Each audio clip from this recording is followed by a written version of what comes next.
यहाँ पर देखिए बच्चों, हम बताते हैं किस प्रकार जो है पूरा दो देशांतरों के बीच कितना समय का अंतर है। तो सबसे पहले आप इसको जानने के लिए आप देखिए कि पूरी पृथ्वी जो है वो 360 डिग्री का कोण बनाती है। ठीक है, पूरी पृथ्वी का बच्चों एक चक्कर लगाती है पृथ्वी, एक चक्कर लगाने में जो समय लगता है वो लगता है बच्चों 24 घंटा का। 24 घंटे का समय लगता है। कितनी डिग्री का कोण बनाती है? 360 डिग्री का। ठीक है, 24 घंटे का जो समय है बच्चों, इसको आप मिनट में कन्वर्ट कर लो तो 24 गुणे 60, ठीक है, कितना है? 1440 मिनट आएगा। इन 1440 मिनट जो आ रहे हैं, इन 1440 मिनट को आप 360 से भाग दे दीजिए तो आपका ये कटेगा बच्चों 4 बार में।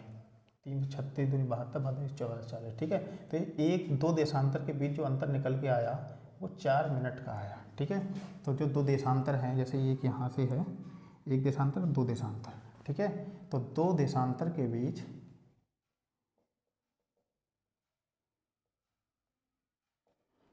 4 मिनट का समय है।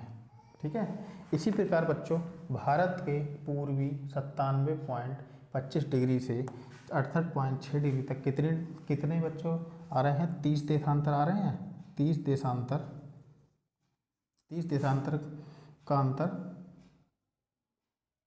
30 देशांतर का अंतर बताया। तो एक देशांतर कितने मिनट? बराबर 4 मिनट। तो 30 देशांतर बराबर 30 गुणे 4 बराबर 60 मिनट। ओ सॉरी, 3 चौक 120 मिनट, 120 मिनट। अब इन 120 मिनट को आप घंटे में कन्वर्ट कर लो।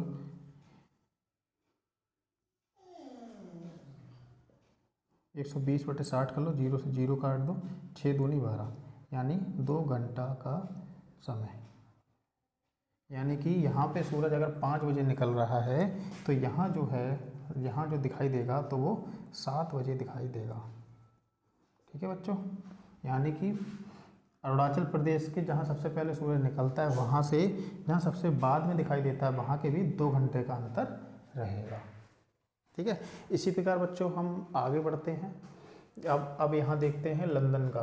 ठीक है, लंदन का जो था समय, कितना अंतर आ रहा है यहाँ पे? 82.5, यानी कि 82.5 डिग्री का जो अंतर आ रहा है। अब लंदन का जो हमारा भारत का समय है, लंदन के समय से कितना आगे है?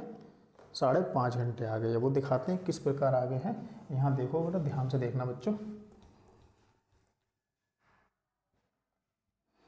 कितना एक दो देशांतर की मत कितना अंतर है? 4 मिनट का। आप इसको गुणा करो, 4 मिनट को गुणा करो 82.5 से,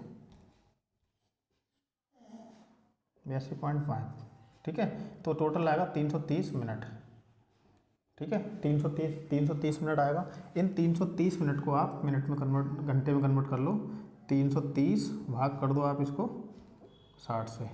ठीक है, 330 भाग कर दो 60 से, तो आप खुद देख लो, 6 पंजे 30 और 5 आया, 3 जो आगे 30 बच रहा है बच्चों, 30, ये 30 आ रहा है मिनट। ठीक है, तो 30 मिनट, यानी कि भारत का जो समय लंदन के समय से, ग्रीनविच के समय से कितना आगे है? 5.5 घंटे आगे है।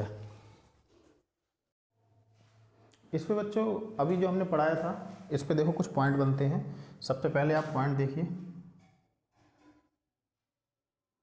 पृथ्वी के घूमने की दिशा समझाई थी अभी हमने आपको, क्या है? पश्चिम से पूर्व। ठीक है, दूसरा पॉइंट देखो बच्चों, दो देशांतर के मध्य समय कितना? 4 मिनट का। ठीक है बच्चों, और भारत की मानक समय रेखा कितनी है? 82.5, यानी 82.5 डिग्री। ठीक है, ये आ गई आपकी। इसके बाद बच्चों दूसरा, अगला पॉइंट देखो, पृथ्वी को एक चक्कर पूरा करने में 24 घंटा लगभग, ठीक है। कितना समय लगता है? 24 घंटे का समय लगभग लगता है।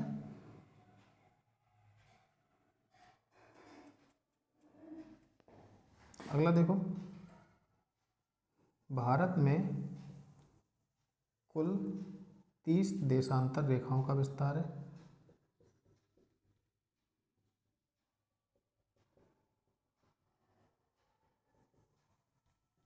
ठीक है। अगला देखो, भारत का मानक समय लंदन के ग्रीनविच से 5 घंटे 30 मिनट आगे है। क्यों आगे है अभी हमने आपको बताते हैं। देखो एक बार आप फिर से देख लो क्यों आगे है। ये कौन सा एरिया बताया हमने? पूर्वी, ठीक है। भारत कहाँ है? यहाँ पे। अब सूरज निकलेगा पूरब से निकलेगा, पूरब से निकलेगा तो सबसे पहले किरण कहाँ पड़ेगी? यहाँ पड़ेगी, भारत में पड़ेगी। उसके बाद लंदन, अब देखो लंदन यहाँ पीछे है, यहाँ 0 डिग्री पे है, तो उसके बाद में 5.5 घंटे बाद लंदन में पड़ेगी, ठीक है। सूरज पूरब से निकलेगा, भारत का स्थिति क्या है? लंदन से पूरब में है, तो सबसे पहले कहाँ निकलेगा सूरज? भारत में दिखाई देगा। 5.5 घंटे बाद सूरज ग्रीनविच में दिखाई देगा, ठीक है। 5.5 घंटे आगे है। अगला देखो, भारत का मानक समय इलाहाबाद, नैनी या प्रयागराज, जो भी नाम आज के एग्जाम में पूछ ले, ठीक है, वो दे। मानक समय रेखा है यानी 82.5 डिग्री जो रेखा है भारत के 5 राज्यों से होकर गुजरती है।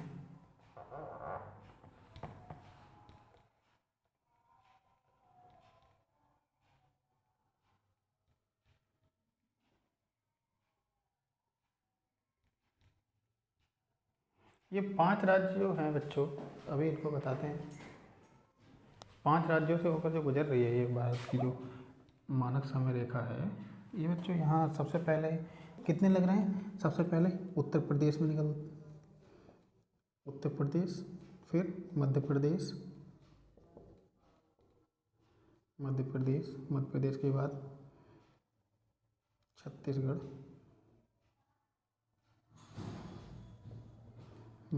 उत्तर प्रदेश, मध्य प्रदेश, छत्तीसगढ़, छत्तीसगढ़ के बाद बच्चों उड़ीसा, उड़ीसा, उड़ीसा के बाद है बच्चों आंध्र प्रदेश। तो ये 5 राज्यों से भारत की जो मानक समय रेखा है 82.5 डिग्री वो यहाँ से निकलती है। आपने देखा किस प्रकार मानक समय रेखा को हमने बताया, भारत पे खगोल की विस्तार बताया, ठीक है। स्थिति क्या है, एशिया में कहाँ स्थित है, ग्लोब पर कहाँ स्थित है, कितने डिग्री अक्षांशीय रेखाओं पर, कितने डिग्री देशांतर रेखाओं पर स्थित है बच्चों। तो ये सारी चीज़ें और ऐसी ज्योग्राफी देखो बच्चों, इंटरेस्टिंग, बहुत इंटरेस्टिंग सब्जेक्ट है। जितना अच्छे से आप समझोगे उतना अच्छे से आप भूलोगे भी, ठीक है। अगर आपने इस पर ध्यान नहीं दिया तो आप भूलोगे भी बहुत जल्दी। तो हम ये नहीं चाहते कि आप भूलो, इसलिए बार बार इसको पढ़ते रहो और इन सबको आप फेयर करो। केवल वीडियो देखने से ही काम नहीं चलेगा, फेयर करते रहो। ये सारी चीज़ें आपके हर एक एग्ज़ाम में काम आएंगी और नहीं भी एग्ज़ाम में काम आती हैं तो आपको काबिल बनाती हैं।